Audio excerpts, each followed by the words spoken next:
Vocês estejam muito bem. Eu sou a Priscila, eu sou formada em Química pela Universidade Federal de Lavras, onde eu fiz meu mestrado e doutorado em Ciências com área de concentração em Agroquímica. Eu vou trabalhar com vocês a disciplina de Química durante esse primeiro período e espero que a gente tenha muito êxito, que vai dar tudo certo. E aí, ao longo da disciplina, nas aulas síncronas, a gente vai tirando dúvidas, resolvendo atividades em grupo ou atividades individuais. A gente vai ter todo um momento para poder discutir os conteúdos que forem trabalhados nessas videoaulas. Bom, pessoal, eu vou iniciar com vocês aqui a questão da parte, né, da primeira videoaula, que se refere ao conteúdo de teoria atômica. Eu vou compartilhar com vocês o conteúdo referente a essa aula para a gente trabalhar de uma forma mais adequada. Bom, gente, dentro dessa parte de teoria atômica, eu trago para vocês a evolução dos modelos atômicos que vieram desde a ideia de Demócrito e Leucipo até chegar no modelo atômico atual. E aí, por que cada um de vocês que está assistindo a essa videoaula precisa estudar esse assunto? Gente, o átomo é uma unidade fundamental em química. Quase tudo que a gente vai abordar, a gente faz alusão ao átomo. Então, é essencial entender sua estrutura interna para a gente entender o que ela nos revela, né? Sem contar que toda a matéria é formada por elementos químicos e esses elementos químicos nada mais são do que a junção de átomos que exibem as mesmas características. Então, a gente senta que lá vem a história, porque a gente vai observar como foi essa evolução da ideia que surge lá com os gregos até chegar nas ideias de hoje em dia. E que podem ser mudadas, porque modelos podem ser modificados. Bom, tudo começa lá em 478 anos antes de Cristo. E eu trago aqui para vocês uma comparação com o que foi feito naquela época, né? Vamos imaginar que a gente esteja numa praia. Quando a gente avista a areia de uma praia de longe, gente, ela parece ser contínua. Se a gente pega essa areia da praia e coloca nas mãos, ela é formada por minúsculos grãos. Então, o que os gregos antigos, lá em 478 anos antes de Cristo, começaram a pensar? Bom, a matéria ela vai ser constituída de minúsculas partículas. Essas partículas, elas vão ser indestrutíveis, indivisíveis. Não chega um momento que a gente não consegue dividir essa matéria mais. E aí, a gente tem a concepção de átomos. A é o prefixo de negação, significa não. Temos, divisível. Então, seria algo que não tem divisão. Bom, qual que é o grande aspecto positivo? Pensamento na constituição da matéria, né? Algo que não se pensava do que é feita a matéria, que é tão objeto de estudo da química, né?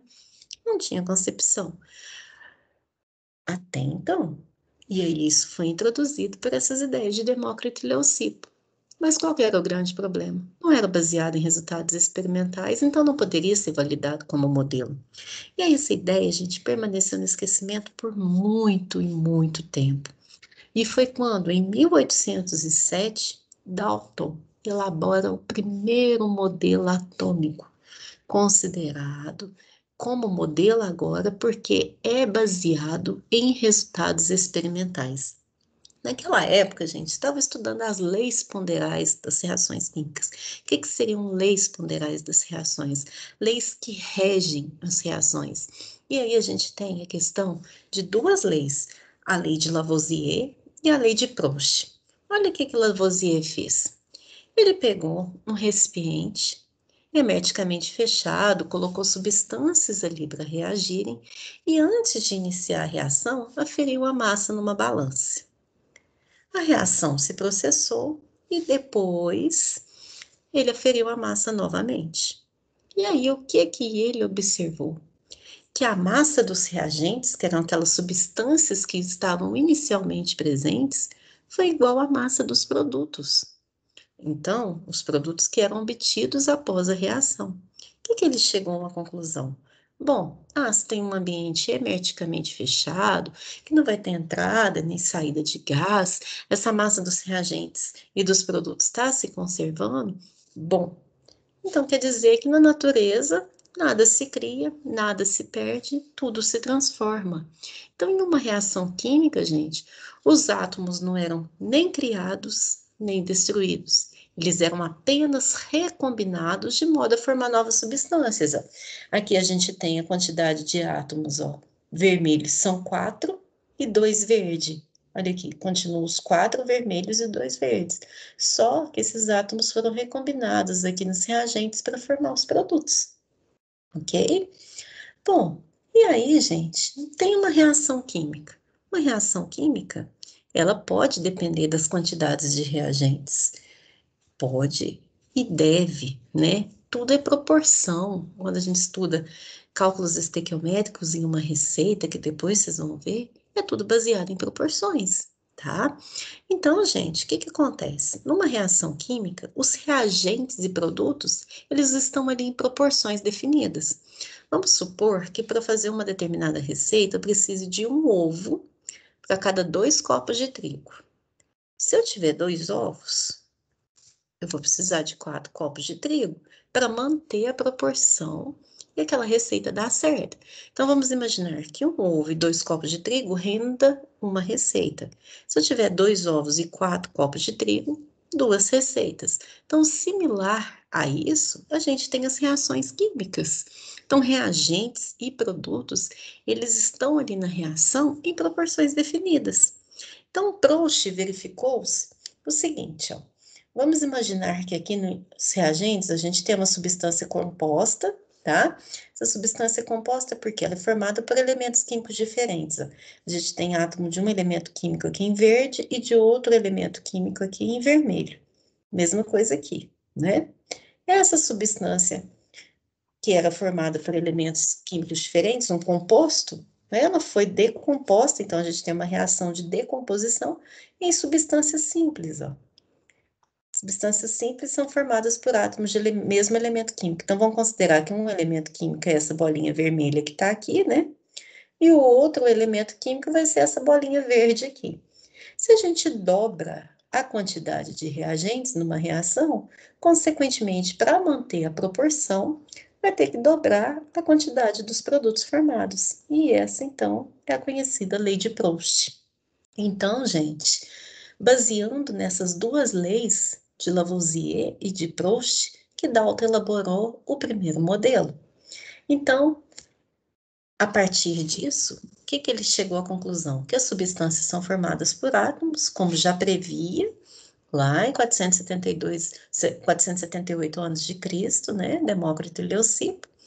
Átomos de um mesmo elemento químico, gente, eles são iguais nas características, mesma massa, mesmo tamanho, mesma forma. Átomos de elementos químicos diferentes, eles vão ser diferentes entre si. E aí é um modelo ótimo, gente. Baseou em experimento. Mas qual era o grande problema? Não explicava a natureza elétrica da matéria, porque até então os átomos eram considerados indivisíveis e indestrutíveis. Como explicar o fenômeno de atração, de repulsão? Nada disso explicava. Por quê? A matéria podia sofrer eletrização por atrito, eletrização, vários tipos. E como explicar esse fenômeno? Não explicava a natureza elétrica da matéria. E foi então que em 1897, Thomson dá um grande passo para essa evolução dos modelos atômicos. Bom, toda a credibilidade ficou para o Thomson, porque foi ele que aprimorou toda aquela bomba de vácuo que foi construída primeiramente, o experimento que precisou de uma bomba de vácuo foi construído por Faraday e aí depois foi aperfeiçoado, né, por Crookes. Então, o que que era esse experimento, gente? Era constituído por uma ampola. Essa ampola, ela tinha duas regiões. Uma região, ela era portadora de carga negativa, que era o cátodo, e tinha a região do ânodo, que era uma região positiva. Bom, essa ampola de vidro, ela era conectada a uma bomba de vácuo. Essa bomba de vácuo, ela estava, então, deixando o ar rarefeito, né? Então, vamos pensar que essa ampola, ela está conectada aos polos de uma bateria com as regiões negativa e positiva. E aí, o que o Faraday começou a estudar? o que que acontecia com gases submetidos a uma baixa pressão. E ele foi verificando que quando ia reduzindo muito essa pressão, em uma quantidade assim pequeniníssima, aparecia uma luminosidade que saía do cátodo em direção ao ânodo. Bom, e aí essa bomba de vácuo, né, até então não tinha tanto aperfeiçoamento assim. E aí essa bomba de vácuo ela foi sendo cada vez mais aperfeiçoada e foi verificando o comportamento dessa luminosidade em relação ao campo magnético, ao campo elétrico. E foi que chegou em 1897, Thomson com uma bomba superpotente. Ele conduziu de uma forma mais assertiva esses experimentos que já estavam sendo desenvolvidos por Faraday e Crookes. E aí ele conseguiu entender a relação entre a massa e a carga da primeira partícula subatômica, que ele denominou de elétron, tá? Então, através desse aperfeiçoamento dessa ampola de Crookes, muito tempo depois que foi descoberto o próton, mas a primeira partícula subatômica descoberta foi o elétron. E aí, esse elétron, gente, constituía-se então desses raios catódicos. Então, esses elétrons, eles eram portadores de carga negativa, uma vez que esses raios catódicos saíam da região negativa em direção à região positiva.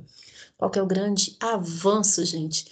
Levava em consideração a divisibilidade da matéria.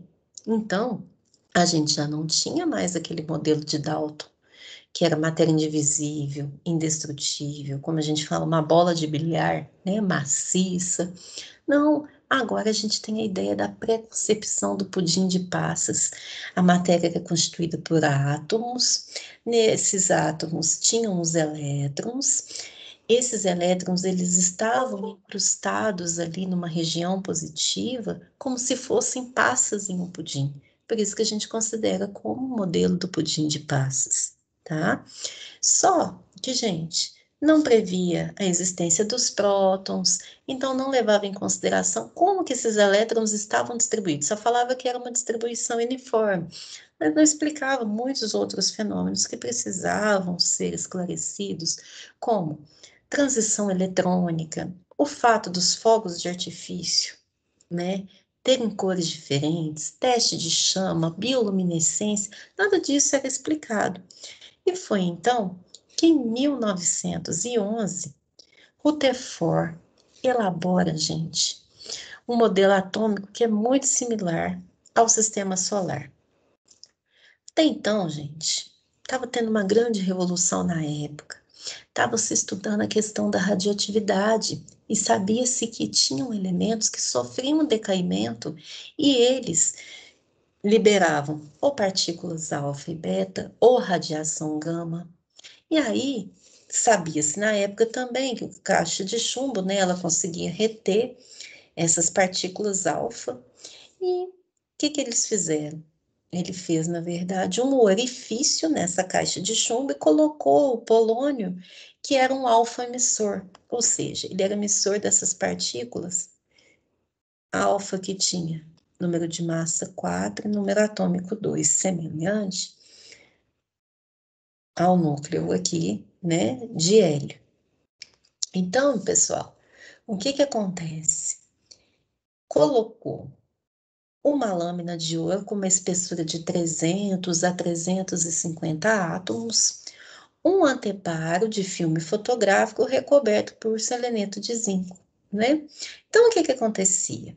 Se o átomo, vamos pensar num caixote, se uma pessoa não sabe o que que tem dentro do caixote, começa a tirar, se essas balas voltam, quer dizer, tem alguma coisa ali. Se essas balas atravessam, quer dizer, pode ter alguma coisa vazia ou algo pouco denso. Então a ideia é um pouco similar a um caixote que a gente não imagina o que que tem ali dentro. Então, a partir do momento que essas partículas alfa passavam pela lâmina de ouro, elas poderiam retornar ou elas poderiam atravessar. O que que foi verificado? Que grande parte dessas partículas alfa elas atravessavam a lâmina de ouro. Isso queria dizer que o átomo era constituído de uma grande região de espaços vazios, e essa grande região de espaços vazios foi denominada de eletrosfera, e uma pouquíssima região em relação a essa grande região na qual se concentrava a massa. E essa pequena região foi chamada de núcleo do átomo. Então, no núcleo, gente, ele só poderia ter uma região positiva ali, porque se as partículas alfa são detentoras de carga positiva, se está retornando, quer dizer, está acontecendo repulsão. Enquanto na eletrosfera, que é essa grande região de espaço vazio, se estava atravessando, além de ter uma baixa massa naquela região, era detentor de carga negativa. Então, por isso que os elétrons ficavam nessa região, né, de carga negativa. Bom, então foi desconstruído muitas ideias que até então estavam sendo trabalhadas. O átomo não é maciço, como preconizava Demócrito e Leucipo, como falou Dalton. Ele apresenta mais espaços vazios, que é a eletrosfera, do que o espaço que está preenchido, né? Então, vamos pensar no estádio de futebol. O núcleo seria aquele centro onde coloca a bola e a eletrosfera todo ao redor no estádio, né? E a região de concentração de massa, então, teria ali os prótons. E por que esses prótons não repeliam? Porque tinha ali também os nêutrons, que não teriam carga, mas impediam a repulsão de um próton com o outro. Excelente, gente. Descreveu as regiões do átomo, núcleo e eletrosfera. Mas aqueles espectros atômicos que já não era explicado desde a época de Thomson, também a gente não conseguia explicar. E aí foi que Bohr implementou e complementou, assim, adequadamente a ideia de Rutherford. O que ele falou? Ele falou o seguinte: bom, aquela eletrosfera, que é a região ali onde ficam os elétrons, ela é dividida em camadas. Essas camadas, gente, elas variam de K a Q. As camadas, elas têm níveis energéticos diferentes. Camadas mais próximas do núcleo possuem menor energia. Camadas elétricas mais distantes possuem maior energia. Quando um elétron salta de uma camada de menor energia para um de maior energia, ele vai ter que absorver energia, né? Se ele retorna à camada original, que a gente fala de estado fundamental, ele libera essa energia na forma de luz, de onda eletromagnética com comprimento de onda específico. E aí essas transições de elétrons, que a gente fala do estado fundamental, que é o estado menos energético, para o estado excitado, que possui maior energia, essas transições, gente, é que faz com que a gente observe fenômenos lindos, né, como a questão dos fogos de artifício terem cores diferentes, porque são adicionados ali sais de elementos químicos que acontecem essas transições diferentes. Se a gente pegar sais diferentes, colocar numa chama, vai exibir cores distintas. O fenômeno da bioluminescência, a quimiluminescência, tudo isso é a aplicação dessa evolução desses modelos atômicos. Então, essas transições, esse retorno ao estado fundamental com liberação, é que permite dar esses fenômenos que são fantásticos. Gente, Rutherford e Bohr, eles elaboraram esse modelo fantástico, adequado. Lá, quando o Rutherford fala do sistema solar, é como se tivesse os planetas girando ali ao redor do Sol, assim como os elétrons estariam girando ao redor do núcleo. É fantástico esta questão. Aí vem Bohr, complementa o modelo de Rutherford, deixa essa ideia mais adequada ainda. Mas, gente, tudo tem um porquê, tudo tem um motivo, e nem sempre o modelo é mais adequado. Até aquela época estava excelente, explicava muita coisa, mas não explicava porque que os elétrons se chocavam com o núcleo, porque ia chegar um momento que ia perder energia e acontecer essa colisão. E foi então que em 1916, Summerfield implementa esse modelo, né? 3 anos depois de Rutherford e Bohr, ele vem de 3 a 2 anos depois com as órbitas elípticas. Então, quer dizer, essa questão da perda de energia, ela vai sendo minimizada pelos elétrons rodarem também em órbitas elípticas ao redor do núcleo. E aí vai dar diferentes excentricidades, e essas diferentes excentricidades vão originar os subníveis de energia, que depois a gente vai estudar quando a gente for trabalhar números quânticos. Então, a gente consegue introduzir esse conceito de energia nas subcamadas, quando a gente está falando com Sommerfeld. E aí, gente, até então era muito evolução. Pensa, em 1916. Só que já estava começando a parte da mecânica quântica, já estava pensando em questão de incerteza de Heisenberg, a dualidade onda-partícula. Estava vindo todas essas ideias à tona nessa época. E aí caiu por terra a ideia da posição exata do elétron. O elétron tem uma massa que é 10 elevado a 31 vezes menor que a nossa.